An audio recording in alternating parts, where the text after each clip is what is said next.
Friends and welcome once again in the video of English and you e learning solutions. मित्रांनो, या video सिरीजमध्ये आपण English स्पीकिंगच्या संदर्भातील काही टिप्स अँड ट्रिक्स वेगवेगळ्या स्किल्सच्या मदतीने बघत आहोत. आज आपण how to request while speaking in English, request कशा प्रकारे करायची समोरच्याला इंग्लिश बोलत असताना, हे आपण आजच्या या छोट्याशा व्हिडिओमधून शिकणार आहोत. तर बघा, आपल्याला पिक्चर दिसतंय आपल्या स्क्रीनवर. रिक्वेस्टिंग इन इंग्लिश, इंग्लिशमध्ये बोलत असताना कशा प्रकारे विनंती करायची समोरच्याला. तर बघा, काही वर्ड्स आहेत, काही एक्सप्रेशन्स आहेत की जे कॉमन आपल्या बोलण्यामध्ये येतात. Models and softeners.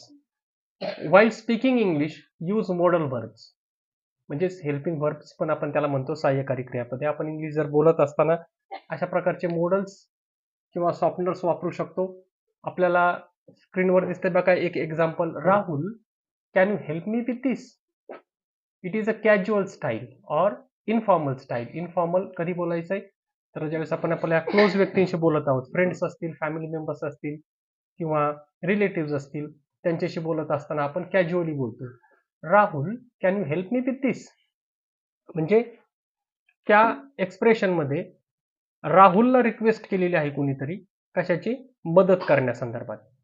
Second expression बघा, अंजली, कुड you please pass the water? म्हणजे अंजलीला रिक्वेस्ट केली. पण या दोन्ही एक्झाम्पल मध्ये फरक आहे. पहिली इनफॉर्मल स्टाईल होती, सेकंड आहे फॉर्मल स्टाईल, फॉर्मल रिक्वेस्ट. मग फॉर्मल रिक्वेस्ट असताना आपल्याला दिसतंय स्क्रीनवर कुड किंवा वुड अशा प्रकारचे मॉडल ऑक्झिलरी वर्ब्स किंवा ज्याला आपण हेल्पिंग वर्ब्सही म्हणतो, तर ते आपण इथे वापरायला पाहिजे.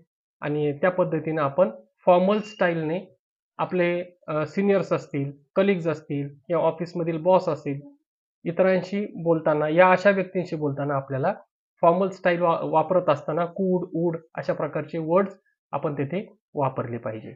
ओके. त्यानंतर पुढचं एक्सप्रेशन बघा, आपल्याला फॉर्मल स्टाईलच दिसतंय. Formal style, Mister Patil, would it be possible to meet later? म्हणजे मिस्टर पाटील, आपल्याला नंतर भेटणं शक्य होईल का? फॉर्मल स्टाईल आहे, वुड वापरलाय. त्यानंतर next example, I was wondering if I could borrow your pen.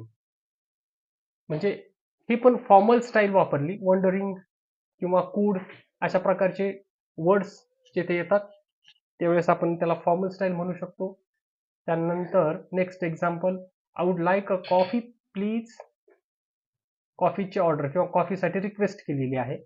I would like a coffee please. म्हणजे अशा पद्धतीने आपण वेगवेगळ्या प्रसंगी